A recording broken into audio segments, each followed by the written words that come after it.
forward here now. All right. Hello, I'm Anna Stulia. I'm a doctor of physical therapy and owner of Inertia Physiotherapy in Missoula, Montana. And today on Missoula Health and Wellness Conversations, I get to speak with Monica Walters and Alan Worf of Inner Strength Acupuncture and Massage. Monica and Alan are a husband and wife team who are passionate about health and wellness. Monica is a licensed acupuncturist, and she draws from traditional Chinese medicine as well as functional medicine to create a truly integrated system of care. And Alan is a licensed massage therapist and yoga instructor.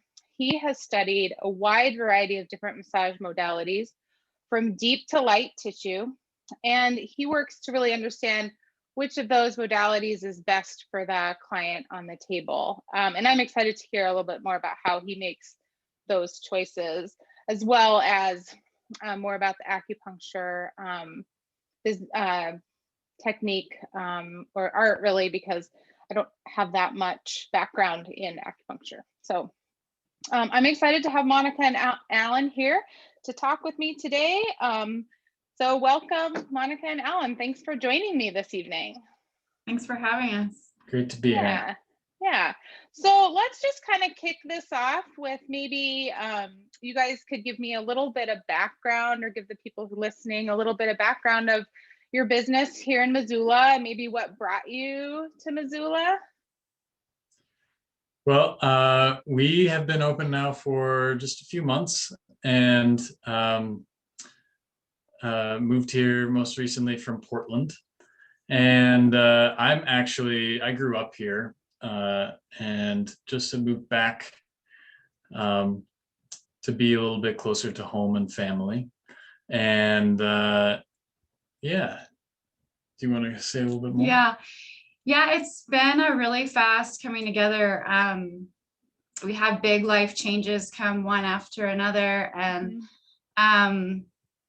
we're really excited to be here and joining our practices together here in Missoula for the first time. I've been practicing before under Inner Strength Acupuncture, and when we moved here, we decided to make it Inner Strength Acupuncture and Massage. Nice. And you guys, yeah, Portland is a pretty diverse area with a fair number of kind of holistic complementary practitioners. Has the shift from there to here been, do you feel like your business has been in kind of warm reception? Are you just kind of like, wow, this is crazy because COVID is amongst us, and how is the kind of the process come together for you? Well, yeah, there's lots to say on that. We actually got married this last summer, right before we moved here, and so it's kind of like a second marriage for us to do this, and under some really interesting conditions and different times. We once we started quarantining in Portland, we actually kind of naturally went into this place where we were just staying up at night. Like, Alan was making a logo, and we were working on online courses, and we came together to create something that was a little bit unexpected, but yeah, it's worked out, and it's delivered us into this new era in Montana, which is exciting. Yeah, and we're used to getting, most of our, well, it's a very in-person and personal business too. So she was developing an online course for prenatal mothers and health and wellness during those times through the lens of traditional Chinese medicine. And I was doing some online yoga classes, and yeah, so we did get those skills to, get our website really looking good and everything. And it's been funny because I think we're both used to getting more in-person referrals and stuff like that. But because of quarantine, moving back, I still haven't seen half the people I know. Right. Even though they know I'm here, you just don't have that sort of in-person interaction. That it can be kind of difficult, but we have had really warm reception. Good. Considering. Yeah, that's I think one of the reasons why I sort of decided to start up this little project, because I started my business in November, essentially, of 2019. So I had been in the Missoula community for about 6 years or 5.5 years, and also moved back home, coincidentally, from the Willamette Valley.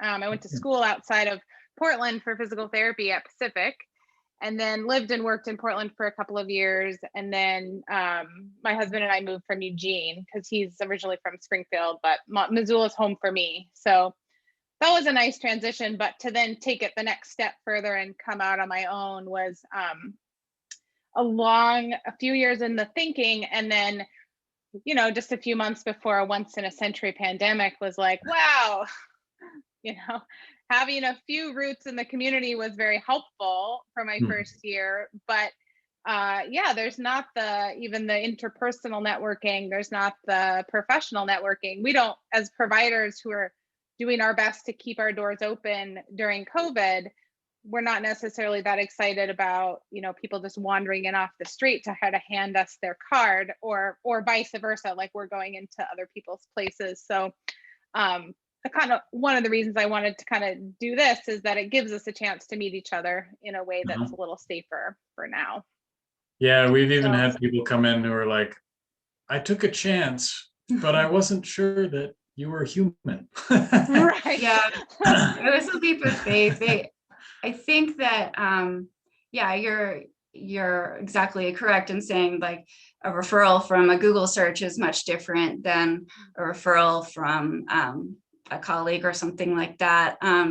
There isn't that foundation of trust, and it's really interesting to witness how that translates into creating the foundation of a practice here. We're experiencing a lot of folks coming in who are really in dire need of help with their pain. And I think that out of taking precautions, people are pushing their need for medical care to the side until their body really can't take the pain anymore. And then they come in and, they're in tears, or they really need help. So that's something new for us. And we understand that, but we also want to tell people that it's much easier to maintain wellness and ease in your body when you come in regularly. So we can nip non-COVID related things in the bud. And it's much like going to the gym. Our treatments kind of build off of one another. So so maybe I think that's a really important point. And I think as I've sort of taken my business away from the standard clinic model of physical therapy, I also like to have relationships with my clients. I like to kind of know them as people and spend more time with them. And I don't necessarily bunch, a lot of times you take a prescription for physical therapy to from your doctor, and it says twice a week for 8 weeks, and you kind of do that, and then you're supposedly good, right? And that's not necessarily the case. I think 8 visits spread out over a year is probably more valuable in terms of making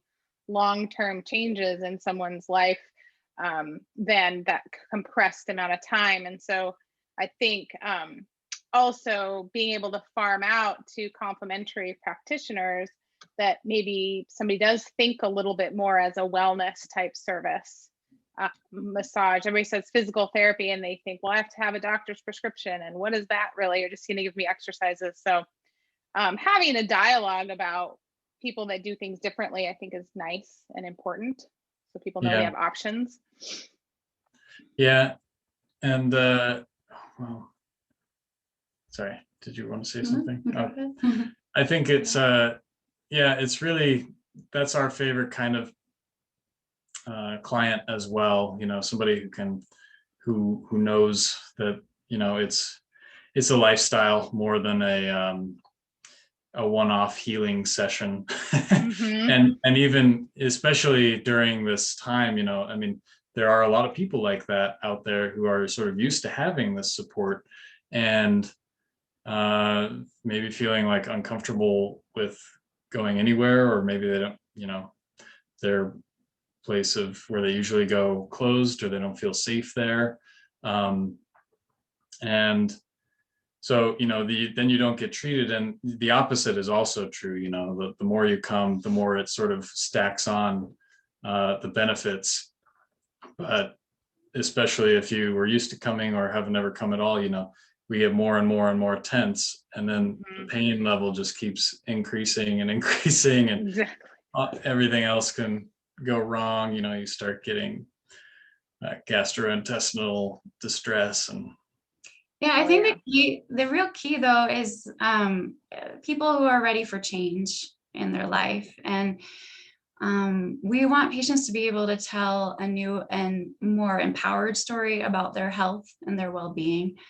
And my goal and our goal in working with them is to actually change their quality of life and give them the freedom to do with their life force, with their chi, whatever it is that they've always wanted to do, by freeing up that energy that's put towards having dis-ease in their body. Yeah. Well, let's dive in a little bit more clinical, because I think that you guys have a very complementary practice. I see, I sort of feel like being one person, if I take an hour, maybe half of it is sort of manual therapy, very hands-on. I do a lot of hands-on, and then movement re-education. You guys are kind of bringing those two worlds together. And I'd love to know just a little bit more about the background for each of you. Maybe tell the people in the audience that don't know what acupuncture is, because I think there's a lot of misconceptions. Maybe clearing the air, kind of what can you help with acupuncture? What does a session look like? And then maybe the same for you, Alan, talking about your massage sessions. Okay, well, I actually had some notes on that, so I want to go into it. Yeah, so I can for sure. glance at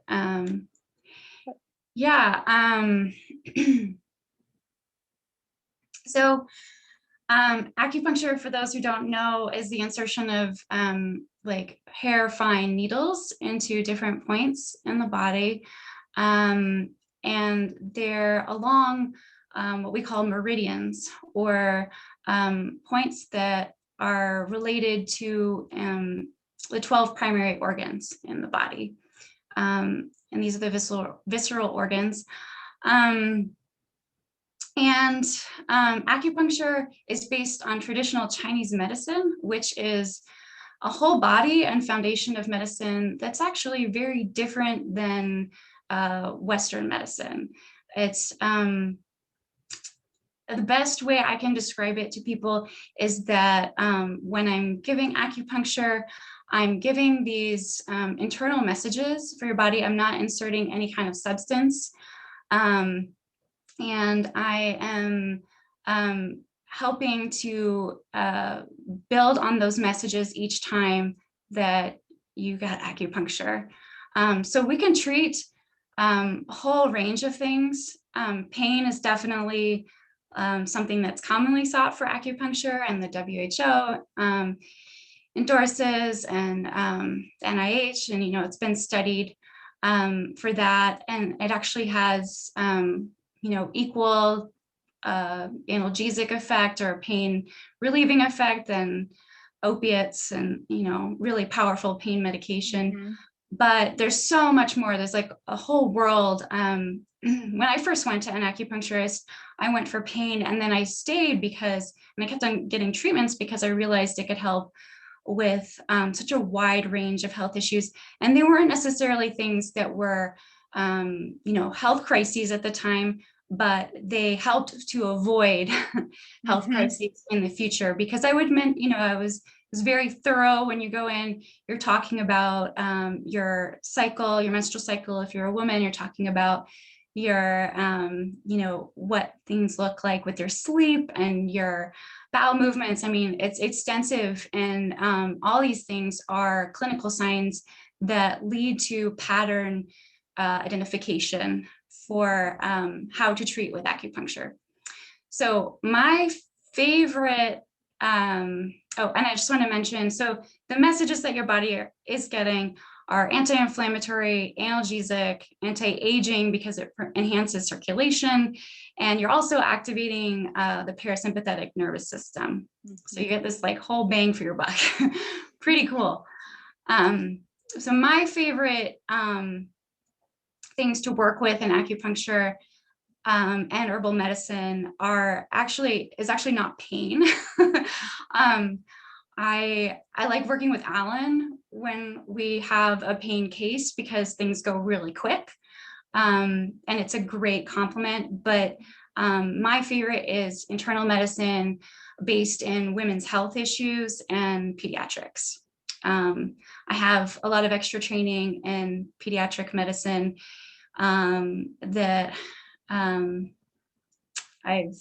I've used extensively with our own child, and I have a lot of like passion and just yeah, I really love treating kids and teens too, because they're a whole different kind of patient. Yes. Yeah, I bet that's something that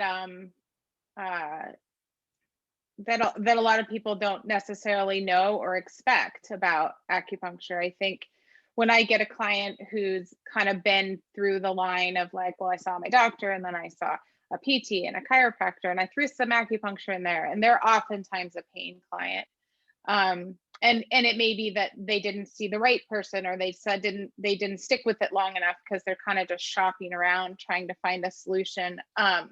But it's definitely, I think that the general public is most familiar with pain as a treatment. So maybe dive in a little bit about what the benefits are for these other clients here, with the women's health in particular, because I think that's an area that women should feel empowered to seek out alternatives to NSAIDs and other things that we're learning are not so good for our long-term health. Yeah, I agree. Well, like you said, the first thing that was addressed when I went to an acupuncturist was that I was having pain or PMS before I would have my menses, and I'd actually be curled up under my desk at work. It was so bad, and it just didn't know what to do other than take like a leave. And so I had no idea that Chinese medicine could help me with that. And after taking herbs for 2 weeks, 2-week cycles before my period came, for 2 months, I no longer had cramps. Amazing. So yeah, so that's something that's really common and that can be addressed. We can also work with irregular cycles or dysfunctional uterine bleeding. I have experience working in prenatal, postpartum, and also with infertility. So everything around childbirth. And I also wanted to mention that I feel like one of my other kind of not so common specialities is that I come from, well, I'm in a very sensitive body since childhood. I actually used to faint when I would get a shot or my blood drawn, and because I have something called a vasovagal syncope, very low blood pressure. So I'm always looking for ways to treat very sensitive patients. That said, I didn't have the same reaction when I started to get acupuncture. It was a very relaxing effect. But I use different kinds of technologies now. With acupuncture points, I use a microcurrent tool that gives very, very small, like unnoticeable electricity to different acupuncture points to stimulate them. And I also use laser, like a blue and a red laser. So These things are great when you don't want to wrangle someone who's like underslept and really sensitive, or a small child, or someone who's going through chemotherapy, for example. For sure. You know, it's I don't have a whole lot of I don't have any specialty training in acupuncture or acupressure, but I am very interested in the concept and kind of this.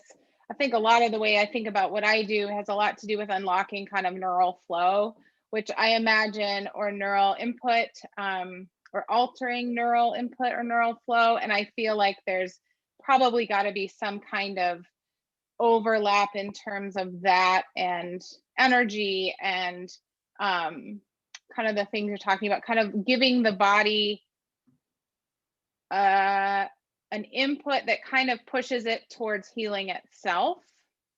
And I think one kind of interesting story that I mean, I'm fascinated by all of this, but my husband got himself into a little bit of a accident actually out in Oregon, and he was in Bend Hospital for a few days, healing from an intestinal surgery because he perforated his small intestine.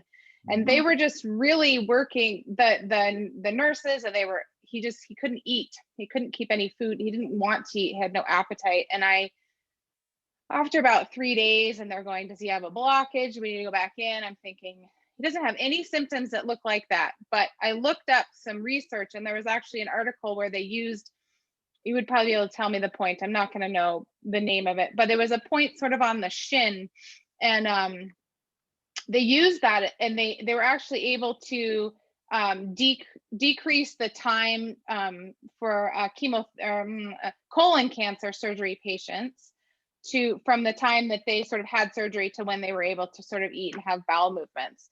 And so I thought, I have nothing to lose here. We want to get home. We've got a long drive, and he's pretty miserable. So I remember just sort of finding the point just through acupressure, and he felt sort of these waves of energy, something coming up through his stomach, sensations through his stomach he hadn't had. And the next day he started eating. So wow. I just feel like that's not a coincidence, right? I think, you know, they pumped him full of stool softeners to the point that like nothing else was coming out. Like there's got to be another approach here between kind of getting his diaphragm out of spasm and getting something back working in his stomach. I just thought that was like, it's not magic, right?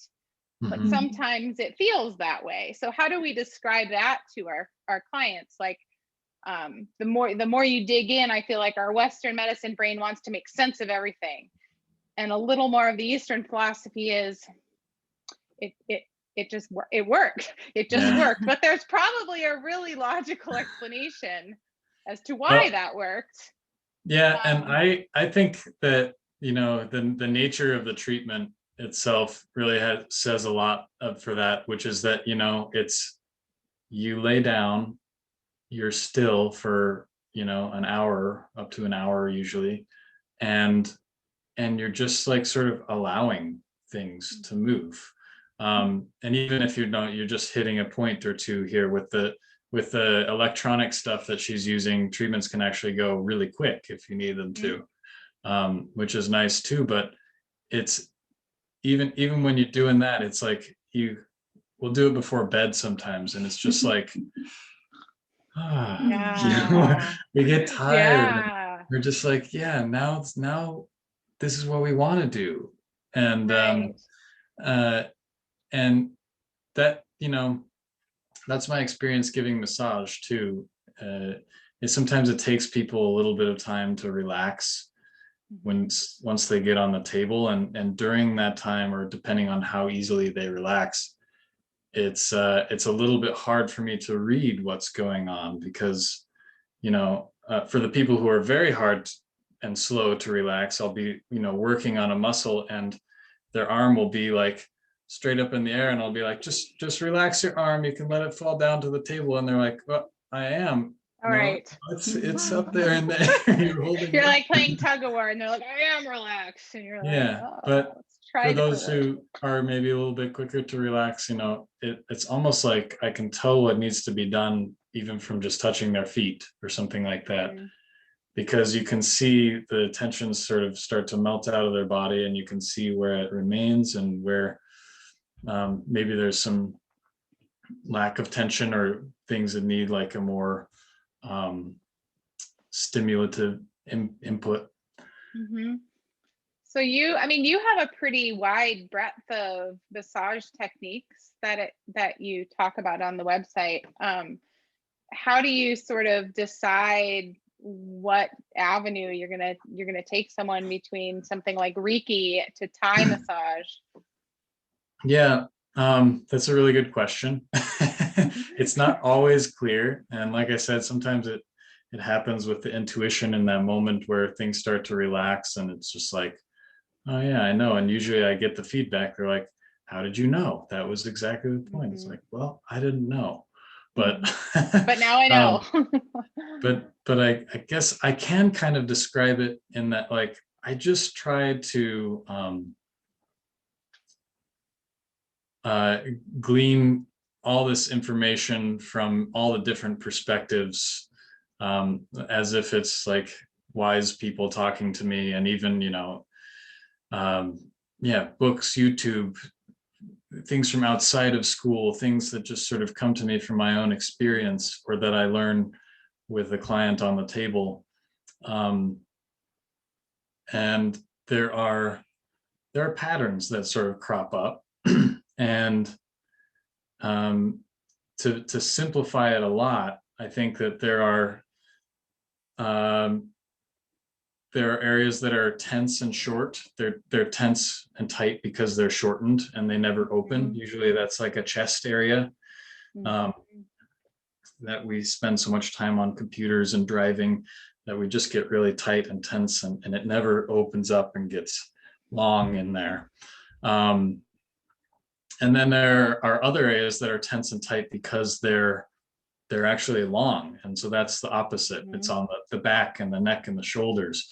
And people often think, oh yeah, my back is so tight, I need to stretch it like Mhm. this, but you're getting tighter. So um, a lot of my decisions on how to practice, um, it comes down to basically like the overall tension in the body, and then sort of where and what needs to be shortened and sort of woken up and strengthened a little bit, Mhm. and what needs to be really sort of softly oftentimes released and opened up, and that's where some of those really light modalities can come in very handy, where you just like sometimes it's even just like the weight of a hand, and Mhm. and just waiting and giving some time for that. um, and that can be confusing too. Some people don't like that kind of modality because it can get emotional really quickly, Mhm. or they just feel like bored or something like that. They're like, what are you doing? But for the people who do sort of like allow that space, I guess, if you will, and time, um, it really is just sort of like inviting change. And so I often use a mix in each session, and sometimes one hand will be doing one method and the other hand will be doing another thing, and sometimes that's actually part of a method. Yeah. But yeah, studying uh, yoga, I've started to incorporate more and more breath work, which is something that uh, I think is essential for everyday practice on your own, because it's like that's how you organize your own structure and stance, and down to the cellular level too, because you're diffusing and infusing your body with oxygen and balancing that with carbon dioxide, and Yeah, um, for sure. I mean, do you find any of your pain clients are good breathers? Generally, no. Yeah. Generally, no, right? I mean, Yeah. it's like principle number one. Mhm. Finding a way to help people find a space and to restore breath, whether that's through, opening up and allowing them to do that, or creating a space. I find I have a lot of clients who have been told they don't breathe well and been told all of the science behind how to breathe better. Mhm. Breathe with your diaphragm, but they don't have the awareness or even the space to get there. So you Mhm. can understand what somebody's asking you to do, but if you can't actually do it, Yeah. that becomes a problem. So yeah, that's, I think, especially right now, the stress that everyone has been under in the last year, I think is just amplifying that. And I think, we're talking about getting into that parasympathetic state kind of with both of you is such more of your healing state. Mhm. And we don't spend enough time there probably Yeah. as busy, stressed people right now. How do you fuse your sort of yoga and massage sessions? Is that sort of like you kind of get a bit of both? Is it sort of just like this what feels right for today? Do you do separate sessions? Yeah, usually, I'll give people little tips, like I think this kind of stretch or this kind of pose would work really good for you here. And um, I don't usually make it like a homework assignment, but I do sort of hope that people will explore that in their own daily practice, or daily, just whatever you're doing, pause and touch your toes, or pause and Right. like take a little lunge and move your hips around or something like that. Right. And then with clients that I've worked with for longer, or who have really sort of more specific or urgent issues, I will usually try to do a separate session with them where we can really dive deep, and not only get into a place of relaxation, but kind of explore the breath and movement dynamic a little bit deeper, and As a yoga session. and get into That's a the yoga session. just sort of finer points of a posture, because just like with breathing, if somebody says you're breathing too much, and then somebody might start to breathe not enough, which is easy to do once you're thinking about it. Or vice versa, they're saying you're not breathing enough, you need to breathe deeper and more, and so somebody will just be like Right. throw themselves into another category of misery. Right. And so it's kind of the same thing with yoga, in a back bend, you do want to like bend your whole spine, but some people's back bends too much in the lower back, for example, in a back bend, and like you want to find and suggest ways that they can sort of mitigate that and find strength and support to to support their body. And I find that my massage and actually both of our treatments go way faster and way smoother if people are sort of in that mindset on a daily basis, just thinking like, yeah, how do I shift that little muscle in my lower back that's not really responding, or something like that. Yeah. Alan also has a degree in physics. I thought I'd throw that in there. I definitely see it influencing his work. Yeah, well, I think that's my undergraduate background is chemistry, because I just wanted to make my undergraduate life a little more difficult on my route to physical therapy school. But also I feel like that I say what I think it gave me was a little bit of it gave me a better understanding of scientific process. It gave me a little bit more appreciation for a lot more appreciation for the hard science of diving into chemistry and physics. We're just a bunch of levers, right? Yeah. And pulleys, essentially. If you look at it one way. Yeah. And so one of the things that I've been working, kind of the evolution of my career, and learning a lot more about neuroscience, neurophysiology, interplay of the autonomic nervous system, and then just how we create movement. I used to think more like, this muscle does this, but while that's kind of true, we work a lot more as a whole system.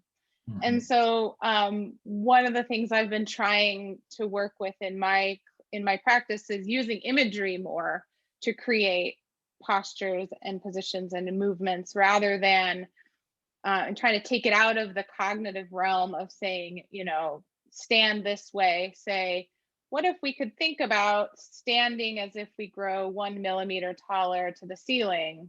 What does that do to our posture, instead of saying, hands up, shoulders back? Because they always overdo it.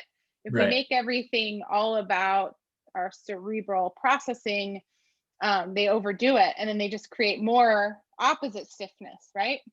So then we find ourselves undoing that for whatever they were doing before. So plus you get into that left brain sort of like analytical mode, and then everything just starts to go like, puzzle, am I figuring it out right? And it's just like, instead you'd be like, you're a piece of seaweed now, like just float in the water, and like, you notice any places where you're not moving, and maybe you get hit by a bigger wave and those start to move or something, Yeah, exactly. So you're incorporating, I think that what kind of takes you out of your left brain into your right brain a little bit. And where your body goes, oh, why am I holding the ground like a monkey with my toes right now? I don't need that. Can I let it go? And having those moments of self-awareness is what I feel like drives change, instead of just transient effect. And while manual therapy and massage or whatever, it's wonderful. I feel like it's the tool to open the door for a different experience or a different opportunity for that body. And there's so many things that are so hard to explain too. I still catch myself in that analytical mind, which is really easy to get into as a practitioner. You're trying to you are sort of trying to track down what's going on, and you're applying everything that you've learned. It can be a lot of head work, that it's good to be able to step out of and breathe yourself. But, some of the aspects of breath in itself, to me, is almost like a hydraulic system rather than levers and pulleys. You have this like swelling and contraction of both, a hydraulic system and a pneumatic system in your lungs. And I can understand a lot more about that when I'm doing it and feeling it, and sort of when I'm in my own head. But talking to somebody else about it isn't always that easy. So it does help to just sort of take a step back and get into the feeling of your body.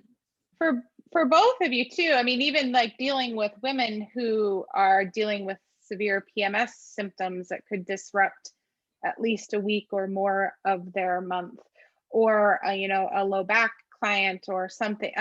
These people are often fairly disconnected from their bodies.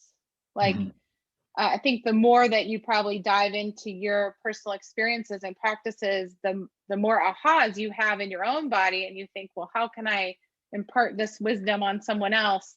But what are some of the maybe the way that does acupuncture sort of help wake up that mind-body connection to some degree, or help put it's like the brain, you don't want to be too much in your brain, but you have to bring the two back together somehow, so that you can sort of acknowledge you have a problem, and now let's find a path to fixing it. I think that I try to explain a lot in the beginning. Like, I give a layout of what's going to happen during the first treatment.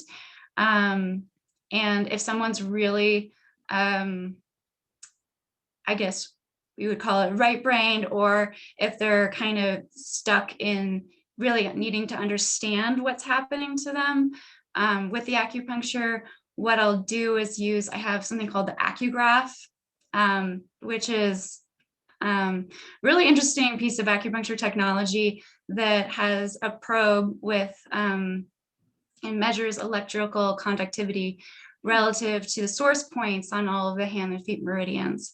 So I get a nice graph on my screen, which I can show them, that has all kinds of things, and we can talk about it, and then we can go into the treatment room and put that down, and they can trust that they're being taken care of. People oftentimes trust technology, I think, more than they do humans, because they're on their phone looking at Dr. Google, or, you know, yeah, it's kind of a sign of the times right now. So if I can help translate it in that way, or just listen, really, like a lot of times people want to talk about the emotional side of living with the symptoms that they're having in their body, then I find that people are really able to turn inside, and the acupuncture is instantly relaxing for them. So yeah. And you can see results that way too. Yeah. Which is kind of fascinating. You know, it's not always easy to feel the results, especially if they come over slowly over time. It's like a gradual change, and I grabbed Alan a lot. It can be frustrating for Monica sometimes, because like people will they'll feel better eventually, and they'll be like, yeah, I don't have that anymore, and then they don't quite ascribe it to the acupuncture. Right. Yeah. Occasionally you have to remind them how bad they were. Yeah, I mean, it's in a gentle way. Like, remember when you could, you know, you were spending 5 days in bed with your heating pad instead of, now we're down to 1, or whatever that marker is. I think people are very, I think they're oftentimes the most amped up on their nervous system when they decide they need to go ask for help. So that first session is always really interesting into, like, I mean, you mentioned early on, like, determining readiness, right?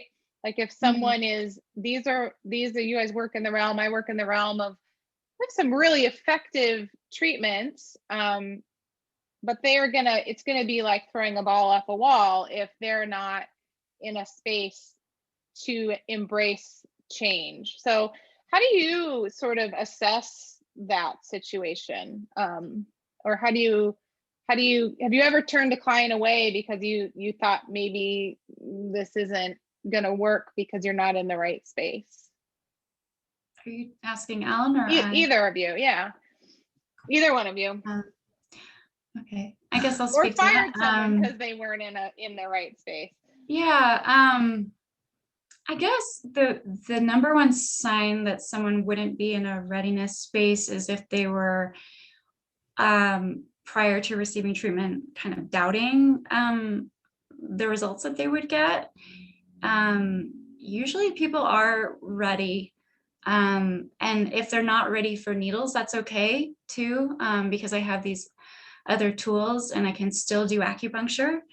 And yeah, I've taken all kinds of cues, because sometimes they're children and they're telling you that they're not ready in other ways, like being scrummy or not wanting to get on the table or crying, or all the things that kids do. But yeah, I think that it's really important to be very clear about what our treatment plan is, and how many sessions it's going to take to see results, and when they might start to feel a difference in their body and what that could feel like. And I'm checking in with patients throughout the session and then between sessions too. And so, yeah, I think our job is to guide you through this journey that you're having. And if you as a patient participate in that, that indicates readiness. You're just willing to show up.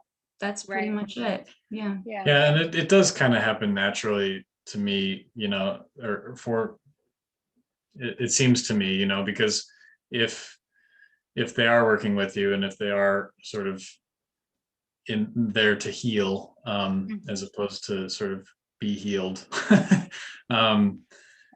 it's like they get better quicker, and maybe if not, then you know they're not feeling it, and it just doesn't happen, and that's okay too. But Yeah. that there is that just an element where it's again back to that sort of allowing and relaxing that really helps. And you know, I experience it myself often. Like there are things that I'm not ready to do or Sure. ready to, Yeah. you know, there are tensions that I have that no matter how hard somebody works on them, they always seem to come back. And that can be frustrating, but then, you know, after a while, maybe approaching it from a different angle, maybe, you know, coming back and saying, you know, no, now I am really fed up with this and I'm going to figure it out. And we're going to have that conversation. And yeah. How about you, Anna? How do you address that? You know, it's a good question. It's something I've been sort of pondering. I think that going out on my own and particularly developing myself as a cash pay practice, taking myself out of the insurance network has its challenges, but a lot of rewards. And one of those is I don't get a lot of clients who aren't actively seeking help from me anymore. You know, and you're in the pool of the large clinic where you kind of just get assigned whoever had the next opening. You're a lot more likely to end up with clients who are there because their doctor won't refill their Percocet until they go to physical therapy for 6 weeks. So I don't find those quite as much, but oftentimes it's body language, language that they use to describe their problems. If it's very victim sort of woe's me kind of language, that kind of puts a question mark in their readiness category or their willingness. Maybe it's more willingness category. And sometimes they just outright ask them, you know, do you have the time? Do you have the resources? Is this a good time for you to be tackling your health in this way? You know, I think sometimes, at least in my profession, we shy away from the hard conversations sometimes. But I think that's where a lot of the reward is, especially with these more difficult cases that haven't responded to other treatments, is I think you said sitting down and actually listening to someone. Sometimes the first session is simply talking, you know, and it's not because I'm a mental health therapist, it's because they didn't ever have someone sit down and give listen to their entire story. They said, I need to only hear about this piece of this timeline. And you say, well, if I actually go all the way back here, your story starts to add up and make sense. I will say though, with my process, another reason I'm trying to network with some different people is I feel like there's a very real possibility that I could get a client into my space that says, you know, based on the story, I might not be the only, either the right provider for them, or I may not be the right discipline for them, or we may need to sort of tie in some other things, like the types of things that you guys do, because it's different than the skills that I have. So I think it's an important question to be asking people, and just really being open to hearing what they have to say. And sometimes if it's not what you want to hear as a provider, that's prevents you from asking the harder questions. Yeah, and one thing that I sort of try to convey to people too is that, like, it is important to be dedicated and consistent and you know, you don't want to just be going here and there and there and there and trying all these different things, especially sometimes all at once. But, you know, it's also good to know that those options are there, because your inner state is always changing. Mhm. And, you know, even if you do conquer that pain or mostly get over it, you could find other things then that tend to trigger it and bring it back, or you can find other things that like are even farther beneath that you need to balance. And yeah, sometimes, and often I think that there's not really one of us as practitioners who can handle it all. Right. Yeah. It's a heavy burden if you Yeah. try. Yeah. And not playing God, like, you know, I will fix you. It's sort of that sort of like, what is the team that can get together and help lift this person up? Right. Is an idea that I like. Okay. Well, let's see. What are we got here? We're going on. So are there any other kind of thoughts about kind of your practice? You know, you Monica, you mentioned, you kind of outlined your ideal client, which was a question I had. What is your ideal client, Ellen? Do you if you were kind of, you know, who would you love to see more of? It's very similar, I think. It's people who maybe already have a yoga practice and know if you know, and are able to sort of articulate what's going on with their body to some degree. And you know, you don't have to be that person to be a great client. For me, you don't have to already be that person, but somebody who is willing to, you know, turn their health into a daily question, and not just in terms of like what I'm doing, what I'm helping them with, but you know, to be willing to take a look at their habits and their diets and their breathing and their posture.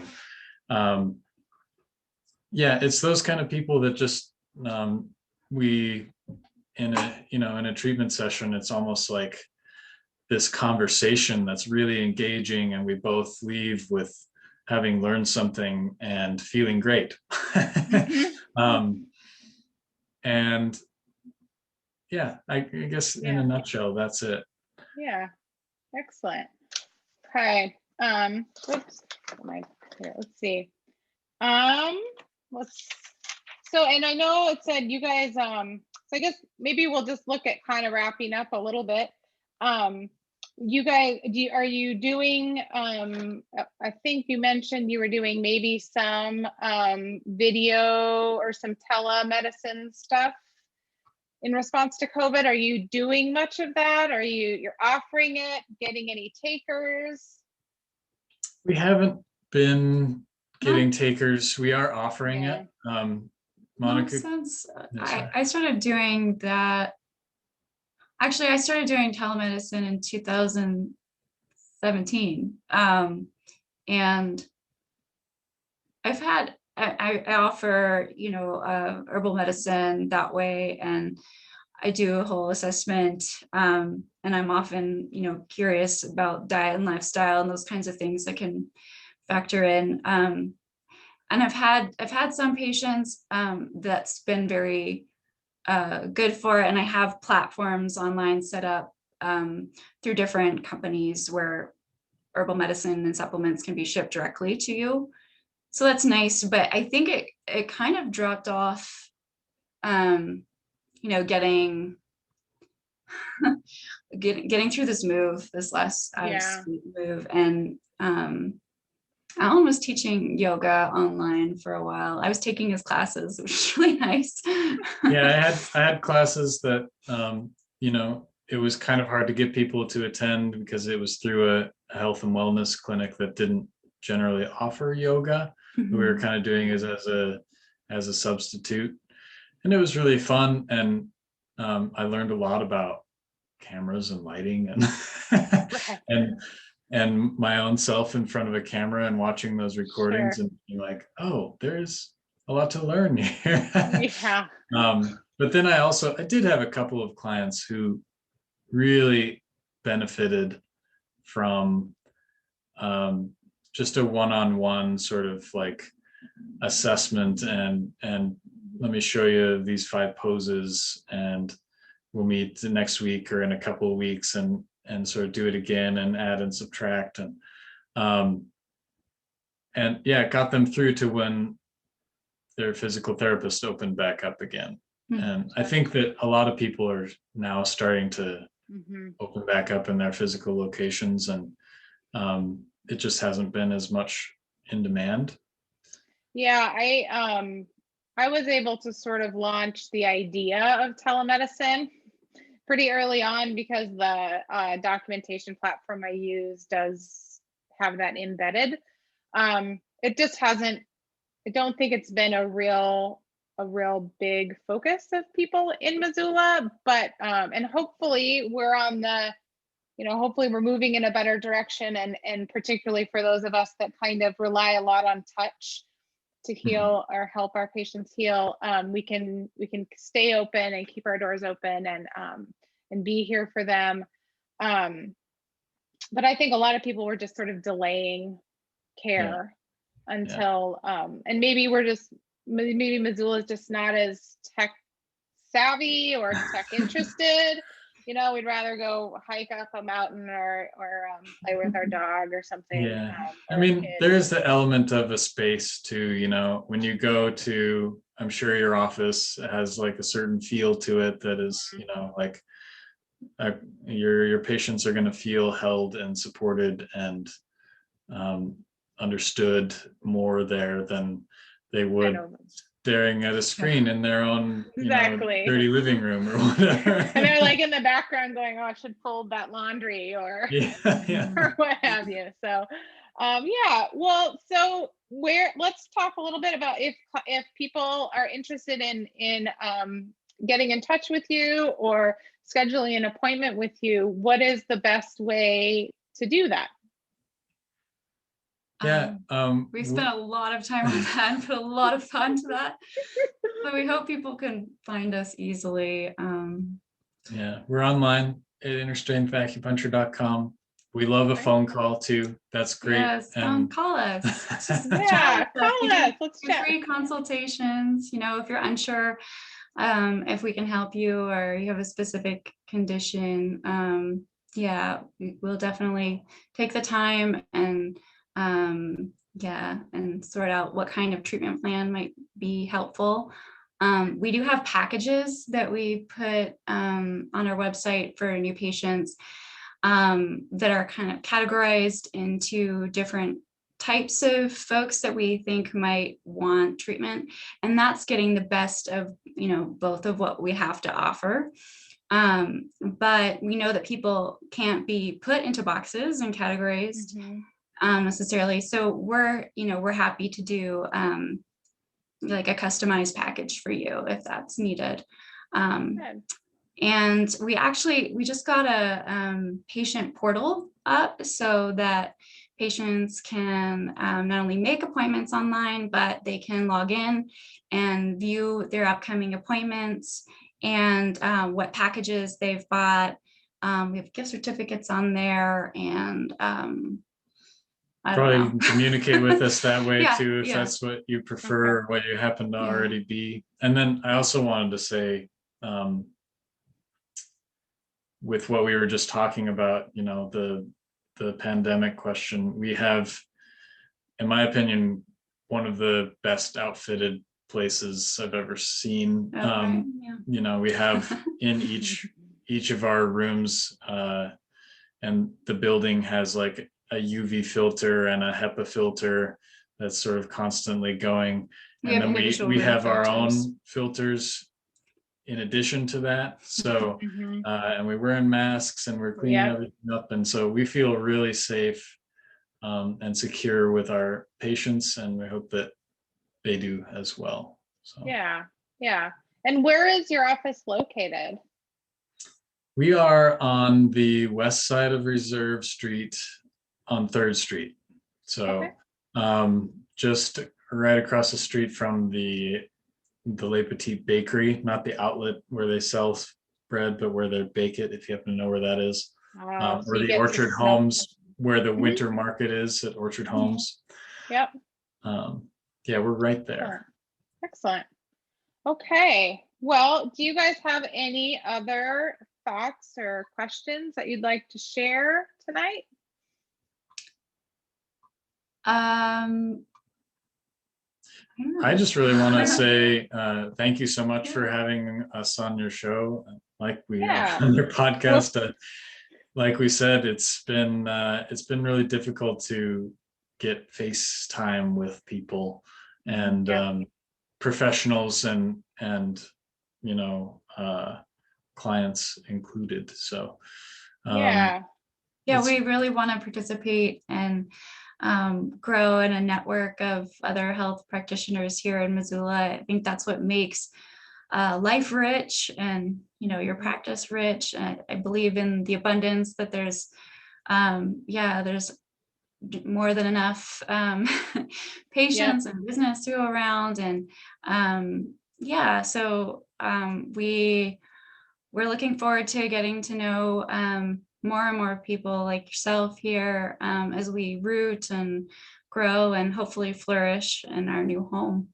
Yeah, well, I think that I agree with everything you just said. And I, as a relatively new and relatively inexperienced business owner, you know, whole cards on the table. I hope that these conversations are helpful and kind of help foster network, and we find new ways to communicate in our current times and maybe in the future until we can, you know, be together again. So I really want to thank you guys both for taking the time out of your evening and away from your little one to spend with me. I really appreciate it. And I look forward to maybe having another conversation or seeing you in person someday. I would love that. Yeah, I want to pick your brain about your breathing work too. We didn't. Maybe too late to get too into that, but yeah, I would love to. Well, we could always do a part 2, and we could maybe, you know, pick a topic to sort of everybody sort of throw some cards in about. So, but I think this is a great kind of initial meeting and getting some information about you and your business out there and me and my business out there. So yeah, to growing and flourishing. Thank you, Anna. All right, thank you. And good night. Good night. We